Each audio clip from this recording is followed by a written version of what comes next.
നമസ്കാരം. ചില നക്ഷത്രക്കാരുടെ തലവര തന്നെ മാറാൻ പോവുകയാണ്. ജ്യോതിഷത്തിൽ വളരെ പ്രാധാന്യവും പ്രത്യേകതകളും നിറഞ്ഞ മാസമാണിത്.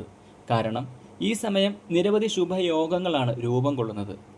അത്യപൂർവമായി വന്നു ഭവിക്കുന്ന 3 രാജയോഗങ്ങളാണ് ഇക്കുറി നിങ്ങൾക്ക് ഭാഗ്യം നൽകാനായി രൂപം കൊള്ളാൻ പോകുന്നത്.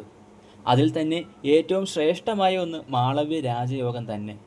കൂടാതെ ശുക്രൻ സ്വന്തം രാശിയിലാണ് സഞ്ചരിക്കുന്നത് എന്ന പ്രത്യേകത കൂടിയുണ്ട്.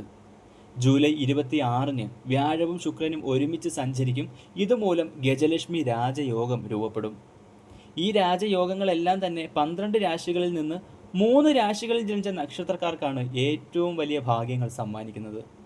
മാളവ്യ രാജയോഗത്തിൻ്റെ ഫലമായി സാമ്പത്തിക നേട്ടം ഉണ്ടാകുമെന്ന കാര്യത്തിൽ സംശയം വേണ്ട. പുതിയ ജോലി കിട്ടും. വിദേശത്തേക്ക് പോകാനുള്ള നിങ്ങളുടെ ആഗ്രഹം സഫലമാകും. ഇഷ്ടപ്പെട്ട വ്യക്തിയെ സ്വന്തമാക്കി ജീവിത പങ്കാളിയാക്കി കൂടെ കൂട്ടാൻ നിങ്ങൾക്ക് കഴിയും. ഇനി നിങ്ങൾ ആഗ്രഹിക്കുന്നതിനേക്കാൾ ഉയരങ്ങളിലേക്ക് എത്തിച്ചേരാൻ പോവുകയാണ് എന്ന് സംശയമില്ലാതെ പറയാം.